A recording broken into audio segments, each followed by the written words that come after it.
Mwanamke hata kama hajaenda darasa hata hili, alafu mumewe amesoma madarasa mpaka pameandikwa hakuna shule tena, watu hawatajua. Huyu baba anamleta mkewe hapa juu, anamheshimisha, anakuwa mtu wa heshima, wala watu hawajui. Ngoja sasa mwanamke ndio awe amesoma, mwanaume hajasoma. Muda sio mrefu kila mtu anajua yule baba kumbe hajasoma. Wanawake tupone kwa jina la Yesu.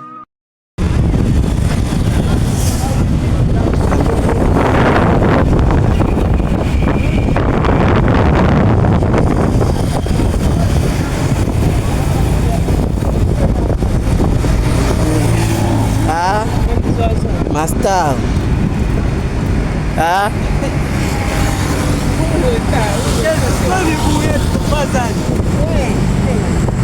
Master.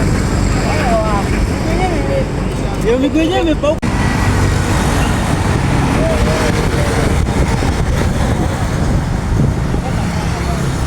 Kama waha. Kama waha.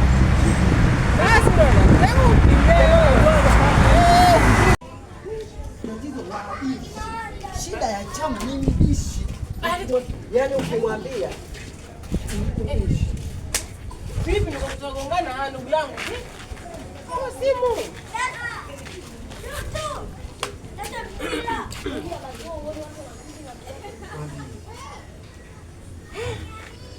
Nasikiliza. Hivi unajua kama unambali kwamba chama kafumaniwa na guest tena na mke wa mtu. Mwenye mke wake ni mwanajeshi. Hey, kamfumania mchana kweupe. Anavolia mtoto wake uchamu nakwambia. Wewe Mungu akikuja kumaliza ujue wewe. Mungu acha mtatizo. Yaani tatizo la chama ni mbishi. Kama chama ni mjeuri. Asalamu alaykum. Mbona kupita ndugu yangu bila atakupea umbea? Waka hapo tulia upe umbea. Mashehe kama nyinyi mnatakiwa muwe makini. Mashehe muwe makini. Mwenzenu kafumaniwa huko. Nani? Chamu.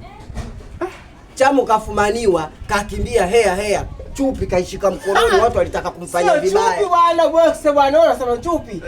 Sasa ndio hiyo chupi ya kiume. Kashika, alafu tumemwona ndio ana mafuta yale wanafuka watoto vichanga hivi. Siku hizo wamegeuza kwa mafuta ya nani? Jamani nini? Siku hizo dunia imeisha. Mtu anaweza akakuua hivi mke wa mtu sumu jamani. Wewe, yeye alikuwa anajifanya yeye si mke wa mtu sumu, mimi na maziwa. Siku hiyo maziwa yalimwagika. Alishindwa kuua. Analia kama mtoto mdogo. Yaani mimi nakuja kuona hivi kwamba huyu mtu anakimbizwa. Haki ya Mungu nilicheka. Wewe usione mimi ni makativu rangati, mimi niko naiona nishuhudia. Analia kama mtoto mdogo nakwambia. Nisamee. Sio tena. Sikiliza. Na hakika wewe zabaki. Mimi nilikuwepo, hakika mimi naangalia. Unaulizia uhakika? Guest ile pale. Uhakika hapa ndo wenyewe. Hapa umbea huu ndo umethibitishwa na nini? Na TVS. Sawa, kama mna uhakika na hizo, ni habari za kusikitisha sana. Karibu muwe makini. Na ndo mtuliaje Mashehe kama nyinyi muwe makini. Msifanye mambo yenu kimya. Anafanya bagashe afu nani? Ndo namsii shehe, muwe makini huko jamani. Alikuwa kana kitambi ukimeisha. Nimewasikiliza jamani. Haina shida, ila jambo la kusikitisha sana. Sawa, ila shehe na wewe ulikuwa na kitambi kimeisha. Kitambi kinapoteza na mambo hayo. Shida yenu nyinyi umbea, mshama kwa Chamu tunakuja kwa mimi. Si lazima tukwambie ukweli. Sisi tunakwambia ukweli ndugu yangu.